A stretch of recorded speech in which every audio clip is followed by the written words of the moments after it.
할렐루야, 성도 여러분 평안하십니까?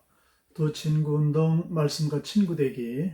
오늘 그 82번째 날 2021년 5월 7일 금요일을 맞고 있습니다.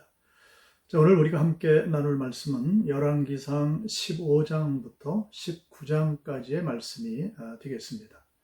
자, 오늘 15장 말씀부터 본격적인 이 분열 왕국에 대한 역사에 대해서 성경은 말씀을 하고 있습니다. 자, 남유다에는 아비암, 아사 왕에 대해서 기록을 하고 있고요. 그리고 그 북이스라엘 같은 경우에는 나답, 바사, 엘라, 시므리, 오므리, 그리고 우리가 너무나 잘 알고 있는 악한 왕 아합에 대해서 기록을 하고 있습니다. 자, 이 두 왕국의 왕권에 대해서 비교를 할 수가 있는데요. 남유다 같은 경우에는 비교적 그 후계자들에 대해서 안정적으로 왕권이 유지되는 것을 볼 수가 있습니다. 자, 그도 그럴 것이 왕가의 정통성이 바로 남유다에 있었기 때문입니다. 하지만 남유다는 수적으로 열세였기 때문에 이방 나라의 도움을 받아서 살아가는 어려운 지경에 처하게 됩니다. 자, 반면에 북이스라엘은 그래도 여러 지파가 모여 있었기 때문에 부강한 나라였지만은 숱한 배신으로 인해서 여러 명의 왕이 등장을 하게 됩니다.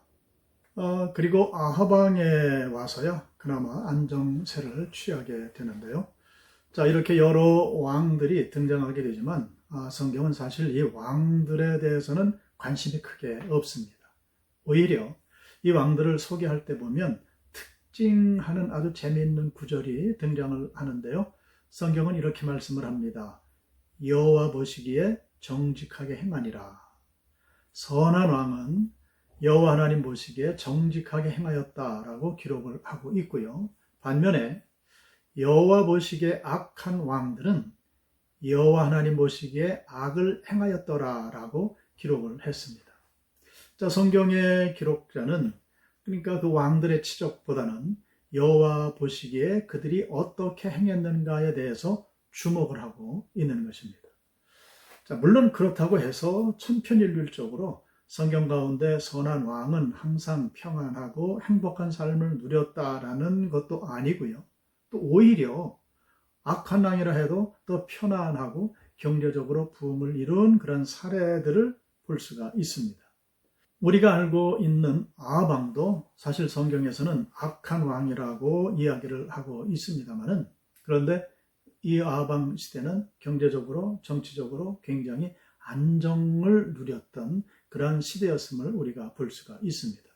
아합 왕의 재위 기간은 22년입니다. 다른 왕들에 비해서 상당히 긴 재위 기간을 누린 것을 볼 수가 있는데, 그만큼 아합 왕이 그 왕국을 잘 다스렸다는 그런 이야기가 됩니다. 그럼에도 불구하고 중요한 것은 이러한 번영을 누리고 다스림을 잘하는 이러한 상황 가운데서도 여호와 보시기에 어떠했는가, 이것이 문제라는 것입니다. 자, 그리고 이제 18장으로 넘어가게 되는데요. 자, 그 시대는 아합 왕의 시대였습니다. 이스라엘의 대표적인 아주 악한 왕으로 성경은 기록을 하고 있죠. 여호와께서 이 아합 왕을 벌하시기 위해서, 또한 이스라엘 백성들을 건져내시기 위해서 선지자 엘리야를 택하십니다. 그리고 엘리야를 통해서 많은 일들을 행하시게 됩니다. 자, 대표적인 일이 갈멜산에서 바알과 아세라 우상을 섬기는 제사장들과의 영적인 전투였죠. 자, 이 갈멜산에서의 영적 전쟁에서 엘리야는 큰 대승을 거두며 하나님 살아계심을 만천하에 선포하게 됩니다.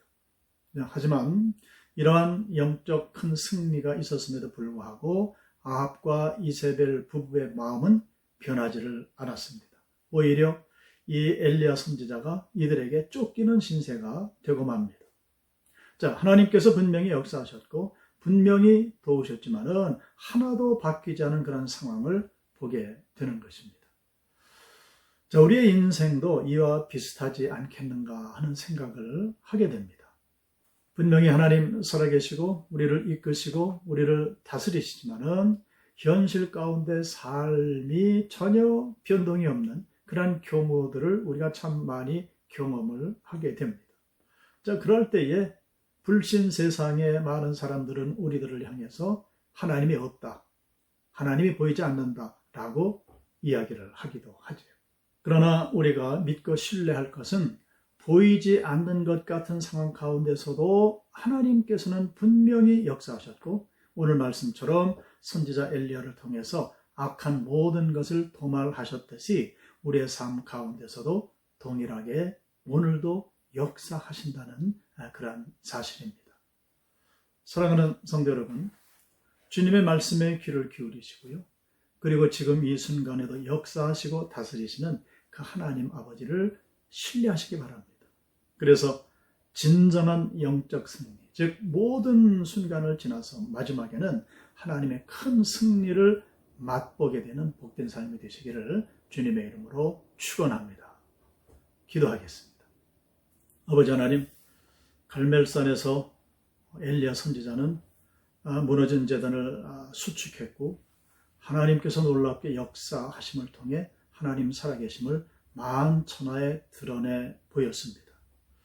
바로 그 원합기는 아버지 하나님, 우리 마음의 제단이 날마다 새로워지기를 원합니다. 또한 우리가 섬기는 제단에 그 제단이 날마다 새로워지기를 원합니다.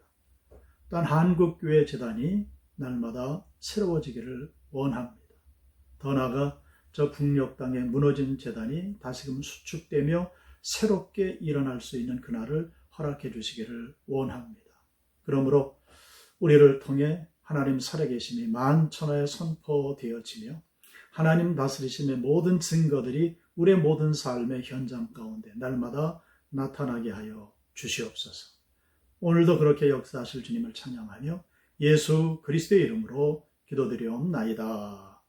아멘.